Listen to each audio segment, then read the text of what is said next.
Don Juan Muchas gracias. Moreno, del Sindicato de Interempresa Líder, le ofrezco la palabra. Gracias, presidente.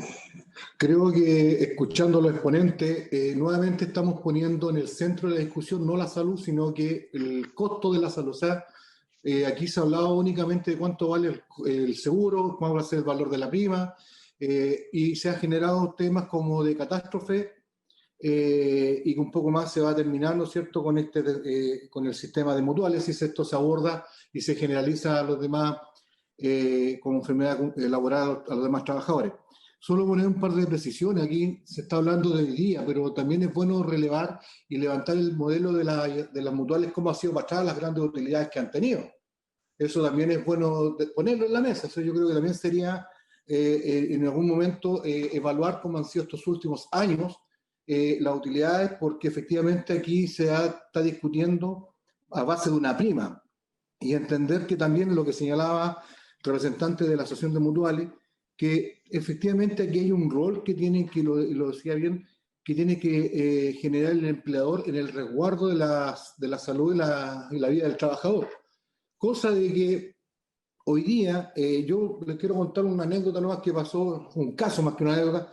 En Calama, el día sábado, un trabajador se hizo el test, el PCR, no informó a la empresa, todo lo señalado anteriormente, porque tenía miedo que le descontaran estos días que se generan, ¿no es cierto? Y fue y le dio positivo, le avisaron en el trabajo que estaba positivo. Los trabajadores, efectivamente, tuvimos que hablar ahí, plantear el tema a la empresa despachó a todos los trabajadores, pero ese trabajador estuvo en contacto estrecho con muchos trabajadores más. Pero la empresa dice, bueno, cada uno que se vaya al consultorio a hacerse el examen. Y eso es enfermedad laboral, enfermedad común, ¿cómo se caracteriza? Si fue dentro del lugar y las empresas no están poniendo ningún tipo de filtro para ver cómo esto ocurre. Eso es la realidad. Yo planteo desde lo que uno ve diariamente, desde el rol que a uno le corresponde. Pero volviendo al punto central que le preocupa a las mutuales, que es la parte económica, porque lo han planteado desde la parte económica, creo que efectivamente acá hay que poner el énfasis en los temas que tienen que ver primero. Que hoy la atención que se ha dado, ¿no es cierto?, la salud laboral representa por las mutualidades no supera el 2% del total de los contagiados en Chile, y que rondan en los 400.000 personas. Y la mutualidad, según cifra oficial, llegarían a 70.000 entre todas las mutualidades. Por lo tanto, también tenemos unas cifras que no sabemos si son laborales, si no son, si son comunes, pero además tiene un punto, que aquí las empresas o las grandes empresas prefieren mandar al trabajador con una cuarentena, entre comillas, preventiva, como se le llama, aunque esté contagiado, le dicen váyase para la casa 14 días con cuarentena preventiva, para no pasarlo por ningún tipo incluso de licencia, sino que una cuarentena preventiva, porque efectivamente lo que sucede acá es que volvemos al centro de la discusión que se está dando acá, es que no le suban la prima a las empresas. Eso es básicamente lo que está sucediendo acá. Entonces, además que atendiendo, ¿no es cierto?, las cifras de los contagios laborales no se transparentan, no hay una cifra real, el MinSal no dice tantos trabajadores han sido contagiados, no, se dice parejo, contagios nomás, porque volvemos al punto de inicio, que es resguardar, en este caso, el tema de la utilidad y el tema del pago de la prima. Y además también tienen que ver que no hay estadísticas oficiales del MinSal, y eso sería bueno si se pudieran dar a conocer estas cifras. Y por otro lado, la Superintendencia de Seguridad Social, o en las mismas páginas de la mutualidad, tampoco señala ningún tipo de índice de cifras de contagio de trabajadores. Yo quiero señalar otra cosa. Nosotros del sector supermercado y básicamente abastecimiento hemos estado en la línea de trabajo y contacto con todas las personas, y no hay filtro, simplemente se toma la temperatura, con suerte, y se hace una contabilidad de aforo, pero nada más. Pero no hay un resguardo real de efectivamente si las personas pueden o no pueden contagiarse. Así que estas cosas las hemos ido generando a fuerza, porque aquí las empresas, cuando empezó todo esto, hay que decirlo también, que no tomaron el resguardo que correspondía y empezaron a poner después por el 184, el tema del food, que primero fue el paso a paso, que era pura voluntariedad de la empresa, era pura voluntariedad de la empresa. Es más, hay que decir que todos los protocolos que se iniciaron principalmente fueron sin los trabajadores, sin los trabajadores. Y un dato, el presidente de la República se ha juntado más de 20 veces con el presidente de la CPC y ninguna vez con los trabajadores, ninguna vez con los trabajadores. Entonces, aquí las cosas nuevamente se está guardando el negocio, se está cuidando un modelo de negocio, pero no, en este caso, resguardando la salud de los trabajadores y trabajadoras. Por lo tanto, aquí efectivamente entra en juego el comité paritario. ¿Qué tipo de rol le vamos a brindar a los comités paritarios que surta efecto? Porque hoy día el rol de los comités paritarios tampoco es que digamos es algo tan potente porque no se le ha dado o no se le da el empuje que corresponde. También es un tema de perfeccionar los temas de los comités paritarios para que podamos salir adelante. Y por otro lado, también hay que entender que los trabajadores hoy día se mueven de su lugar de trabajo al lugar de vivienda a trabajo, y eso lo hacen en el transporte público. ¿Qué pasa en el transporte público? No hay distanciamiento, la gente está aglomerada. Si no, es que uno hoy día mirar la estación Baquedano cuánta gente se junta a las 7 o entre 7 y 8 de la mañana, cómo es la aglomeración, sin contar las regiones. Entonces, vuelvo a insistir, acá hay un tema. Entonces, si vamos a estar en el tema de qué o no se califica, yo primero le daría el resguardo. Ahora, tiene que ver efectivamente con un tema de las licencias médicas, que el trabajador va a tener una licencia de 14 días y algún seguro se lo podría cubrir, sí. El problema es qué pasa, y sería bueno que las mutuales o las personas de la ISAPRE o FONASA dijeran cuántos trabajadores hoy día están pagando la cantidad de la deuda que queda post-hospitalización, porque se paga la hospitalización, se paga la consulta médica, se paga, entonces los trabajadores seguimos pagando el costo de esta pandemia, tanto en lo económico como en lo sanitario. Y ahí es importante, y eso es bueno que se diga, que todo lo que se ha hecho hoy día ha sido porque se ha empujado y se ha forzado para que las mutuales tomen el rol de seguridad que corresponde, porque hasta ahora, durante estos años que han tenido, de verdad que ha sido insuficiente para resguardar la vida y la salud de los trabajadores. Además, quiero aprovechar este espacio, ¿no es cierto?, que creemos que la convicción de que el contagio de trayecto, ¿no es cierto?, que volvemos a entrar, es un contagio laboral, tiene que ser reconocido. A mí una mutual me dijo la otra vez, me acuerdo cuando fuimos a ponerle un lienzo en la Plaza Italia, o la Plaza de la Dignidad, me llamaron de la mutual y me dijeron, no, esto va a salir muy caro, nos va a afectar las utilidades. Pero ¿estamos preocupados de las utilidades o de la salud de los trabajadores y de las trabajadoras? Entonces, aquí se tiene que considerar como enfermedad laboral el COVID, porque si no los trabajadores van a seguir sufriendo el costo de esto, pero además no tienen la misma atención, no tienen el mismo concepto de pago de licencia, los cálculos se hacen diferentes. Entonces, el seguro, por algo de un seguro, de las empresas que no se hayan ocupado años anteriores, bueno, yo creo que está en las espaldas como para verlo. Ahora, si lo sentamos a año calendario y a mes cerrado, a lo mejor puede ser que le afecten algunos números, pero no llegar al punto de la catástrofe como se ha dicho acá. Y para ir terminando, presidente, creemos, ¿no es cierto?, que, y contarlo como experiencia propia desde nuestra realidad como trabajadores de supermercados, para evitar los riesgos de contagio, ¿no es cierto?, y vitales como para los trabajadores y trabajadoras, con enfermedades básicas. Aquí hay muchos trabajadores que tienen tienen enfermedades básicas, que también lo señalan acá, y que son más vulnerables al contagio y a la enfermedad del COVID, ¿no es cierto? Por lo tanto, también ahí tiene que haber un resguardo, no de la voluntariedad, sino que tiene que haber un resguardo también que les permita, por ley, ¿no es cierto?, revisar, ¿no es cierto?, los cuadros de enfermedades y resguardar la salud de los trabajadores. Pero vuelvo a insistir, yo creo que acá se centra en la discusión, presidente, y con mucho respeto lo digo yo, se cambió el tono de la discusión por resguardar la salud a resguardar la parte económica de las empresas, porque son empresas aseguradoras, por lo cual, ¿no es cierto?, ahí están guardando el ver que no gasten muchas utilidades o perder utilidades, pero también el propósito final es que las empresas puedan seguir del voluntarismo, ¿no es cierto?, actuando. En cuanto aquí necesitamos que si hay una empresa que no cumple como corresponde, bueno, tendrá que pagar el aumento de la prima que corresponde. Finalmente es eso. Si alguien no quiere pagar más, no pagar un seguro más caro, no tendrá esa estabilidad y para eso pondrá las medidas de seguridad y resguardo que corresponden. Entonces, hoy día estamos discutiendo todavía si el aforo se considera a los clientes más los trabajadores o se cuenta esto, se cuenta. Estamos recién en ese espacio, o sea, ni siquiera hemos abordado, la verdad, el fondo de la discusión, que es resguardar la salud. Hay que darse una vuelta a los malls, hay que darse una vuelta a los supermercados, hay que darse una vuelta a estas aglomeraciones, aquí a May, dense una vuelta a May, por poner lugares de contagio. O sea, si alguien me dice que un vendedor de May no está con riesgo de contagio COVID, bueno, la verdad que ya no sabría cómo interpretar. Pero de verdad, presidente, que yo creo que la discusión tiene que estar en la salud de los trabajadores y trabajadoras, que no sigan pagando el costo de esta pandemia y de la crisis económica, sino que no en el fondo de si las empresas, en este caso las mutuales, van a perder o van a ganar plata. Yo creo que en ese punto hay que centrarlo, presidente. Muchas gracias, don Juan Moreno. Quiero ofrecerle la palabra a don Fernando Alvear. Si no están en condiciones, preguntarle a la señora Pilar quién sería la próxima persona a exponer.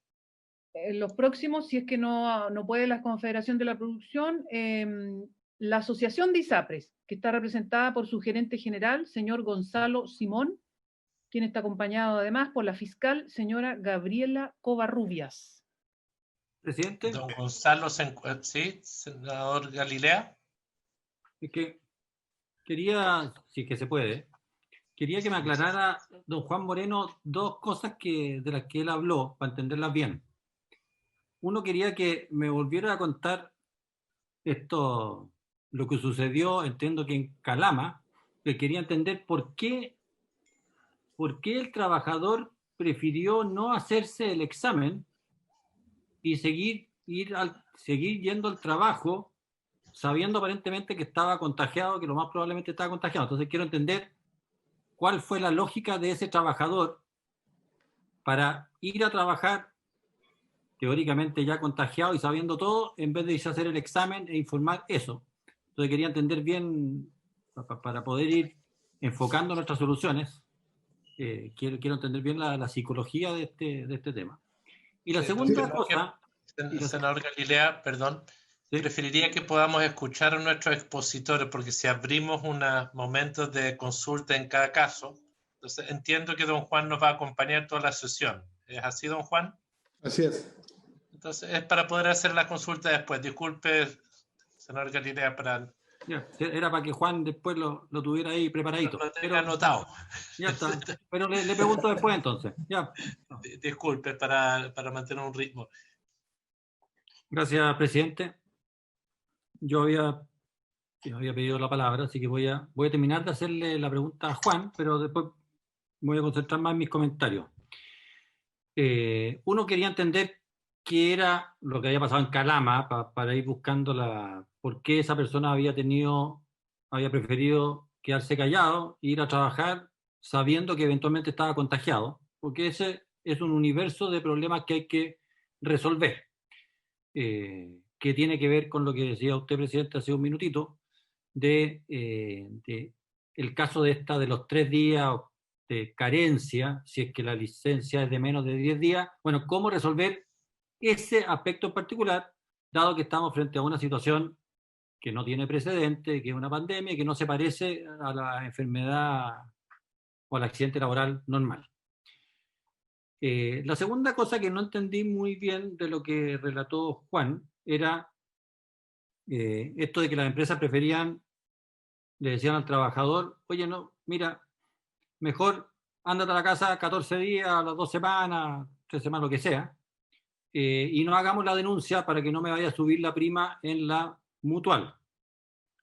Pero yo entendería que si una empresa hace eso es porque optó o dijo, ¿sabes qué? Es más barato pagarle el sueldo a la persona para que esté en su casa que autodenunciar esto y que me suba la prima de la mutual de seguridad. Cosa que en principio no la veo mala, no perjudica a nadie, porque si la persona era asintomático, se fue para la casa, se cuidó 14 días y la empresa le pagó el sueldo y después volvió, bueno, es una solución que parece que perfectamente podría estar dentro del universo de lo factible y de lo legítimo. Pero quería entender si es que eso es lo que estaba contando Juan o no, porque eso en principio no me parece a mí nada de malo. Si es que le van a mantener el sueldo, bueno, perfecto. Es una opción que tiene la empresa legítima. Mire, yo antes de responderle al senador Galilea quiero hacerle una precisión. Para que hay un manual que del paso a paso que salió por el subsector del supermercado, ¿ya? Solamente aquí el rol de las mutuales tiene que ser preventivo y curativo. Pero ¿qué pasa? Que hoy día las mutuales no están haciendo preventivas, porque aquí hay que entender que, como todo negocio, hay que satisfacer al cliente y los trabajadores son desechables. Entonces, quiero ponerlo en el término de que los trabajadores, al final del día, también tienen miedo a que después que vuelvan de la licencia médica y del COVID, que lo estamos viendo porque aquí hay que entender. Nosotros como sindicato tenemos miles de trabajadores afiliados. ¿Somos un ente válido para referirnos sobre este tema? Claro que sí. Ahora no sé con quién conversarán otros que demuestren la misma cantidad de representación, que también tiene que ver con la realidad. La representación es igualdad de realidad. O sea, si me preguntan cómo se maneja el sector supermercado, se lo voy a responder como quieran. Pero mire, presidente, para responderle al senador Galilea, aquí efectivamente este trabajador es el miedo a que no seguir trabajando o generar un estigma. Por X motivo, ese trabajador no dio a conocer el resultado hasta que se vio ya, ¿no es cierto?, que era positivo. Pero ¿qué pasa acá, presidente? Para que se tome en consideración, porque estoy escuchando que se están llegando a acuerdos, me parece súper bien. Pero no olvidemos el tema preventivo. No se apure, don Juan. Ya. No se apure tanto. Antes que me diga que no tengo tiempo. Miren, en el paso a paso dice, en áreas comunes dice, mantener ambientes ventilados. ¿Eso ocurre? No ocurre. Facilitar condiciones e implementos necesarios para asegurar higienización de manos frecuentes en áreas comunes. ¿Ocurre? Muy poco. Demarcar separación de 1 metro de distancia delante de los mesones de atención, cajas de pago, pasillos y otros lugares de alto flujo de personas. ¿Ocurre? Sí, está demarcado. ¿Se cumple? No se cumple. Y eso lo vemos con las aglomeraciones que ocurren en los supermercados. Instalar barreras físicas que impidan el paso de gotitas como láminas de plástico entre el personal que atiende al público. Sí, hoy día ocurre en algunos centros donde hayan organizaciones que puedan fiscalizar, como sindicato o algún comité paritario que esté empoderado. Aumento sustancial en la segregación de ambientes por turno y área, en este caso significa casinos, ingresos, filtros, pasillos, bla, bla. No se cumple. Definir, implementar y controlar un plan de limpieza y desinfección de establecimiento, una responsable de llevar a efecto, no se cumple. Carros y canastos, en especial de manillas, ¿se cumple la desanitización? No en todos lados. ¿Por qué? Y podría seguir haciendo esto, pero hay un tema que tiene que venir con el tema de contacto estrecho como enfermedad laboral. Dice, el plan de paso a paso, dice, mantener distanciamiento. De mantener distanciamiento físico. O sea, si yo no tengo distanciamiento porque mi lugar de trabajo queda, no sé, viajo, me tengo que tomar el transporte público, el colectivo, el metro, yo no tengo el distanciamiento físico. Entonces, si me contagio ahí, mi probabilidad de contagio es mayor, porque me estoy moviendo. No así las personas que están en cuarentena y que tienen restricción de movilidad. El tema del uso de la mascarilla, el tema de no pueden haber más de una persona por cada 10 metros cuadrados. Dice que las empresas deben tomar la temperatura al ingreso a los trabajadores, no se toma la temperatura. Dice que los clientes deben tener cierta rigurosidad o cierto tema para el ingreso, o sea, la fila, demarcaciones, ¿se cumple? No se cumple. O sea, el mismo paso a paso donde instruye temas que tienen que ser de obligación para cumplir por las mutuales, que son los que prestan servicio y le venden un seguro a las empresas para que prevenir accidentes o temas laborales como estamos, no se está cumpliendo de la fiscalización porque no todo puede ser teleconferencia, tiene que ser presencial. Por otro lado, la inspección del trabajo, la dirección del trabajo, el Seremi de Salud no dan abasto, tampoco va a tener un inspector en cada uno, por lo tanto eso significa que tenemos que recurrir a las mutuales, comités paritarios, para que puedan resolver este tema, cosa que no se cumple. Y el tema de la cuarentena preventiva, que podríamos decir que sí, porque el trabajador recibe todos sus días pagados, es como unas mini, entre comillas, vacaciones por 14 días. El problema es eso, que no quedan antecedentes en las mutuales, por lo tanto, o del seguro de salud, por lo tanto, efectivamente, ese trabajador que se lo mandó a cuarentena preventiva porque tenía contacto estrecho y todo lo demás, esos 14 días al final queda como NN en el registro, no queda clasificado si fue laboral o no laboral, porque aquí lo que yo entiendo, lo que busca el proyecto es clasificar la responsabilidad de las empresas con los trabajadores en el estado de que se encuentren trabajando. Entonces, por eso yo creo importante que cuando nosotros levantamos los temas, tienen que ser del orden. Ahora, aquí la falta de fiscalización, claro que ha sido, a vista de paciencia, esta cosa yo entiendo, todos queremos que la economía se vuelva vuelva a su canal propio, ¿no es cierto?, a reactivarla, que todos queremos ver a la pega, no queremos tener 2 dígitos y algo de cesantía, todos queremos eso. Pero también no queremos muerte, también no queremos que los trabajadores sigan pagando un costo asociado a una pandemia que nadie la esperaba y nadie la vio. Pero vuelvo a insistir, el esfuerzo de los trabajadores ya lo hemos hecho, quiero decir, solamente lo hemos hecho porque hemos aportado más de 11.000 millones, entre el 10% y el seguro de cesantía, y el Estado ha puesto 4.000, y los privados ausentes de esto. Entonces, también hagámonos cargo de lo que está pasando acá. Ahora, sobre el tema del seguro complementario, nosotros que ya les voy a hablar de las vivencias nuestras, del seguro complementario, yo tengo seguro complementario con la empresa, sí, tengo seguro. Pero si a mí me ponen otro seguro complementario, yo sigo cargándole, en este caso, el costo al Estado, porque el Estado me va a mandar a FONASA, me va a tocar ir a la FONASA o ISAPRE vendiendo mi seguro médico. Pero aquí lo que buscamos es que se busque la responsabilidad de las empresas en el cuidado, presidente y senador. La protección real a los trabajadores. No estamos buscando aumentar el costo, si ese es otro tema. Lo que estamos diciendo acá es que se pongan las medidas preventivas. Se ha escuchado harto ejemplo. Bueno, pongámoslas en marcha. ¿Por qué en estos 5 meses no se ha hecho? ¿Por qué no se ha cumplido un plan de fiscalización por parte del Estado a través de sus, en este caso el MinSal o Dirección del Trabajo o las mutuales? No han hecho un plan de fiscalización para ver qué empleador cumple y quién no cumple. Por eso yo digo, con todo el respeto, es que claro, es difícil pasarle la cuenta o un cargo, en este caso al cliente, que son las empresas, porque sale más barato que el trabajador desechable, total, rota, se va. Pero creo que eso no es el tema, presidente. Por eso yo le digo, el mismo plan paso a paso que está aquí, que está acá, que salió hace poquito del horno, el del subsector de supermercados, señala varios temas que tienen que ver para el cuidado de los trabajadores y que no se cumple. No se cumple. Entonces aquí la voluntariedad nuevamente la ponemos en la mesa, pero nosotros necesitamos, lamentablemente, aquí somos un país leguleyo, necesitamos que la ley especifique qué es lo que es y qué es lo que no es. Eso, presidente.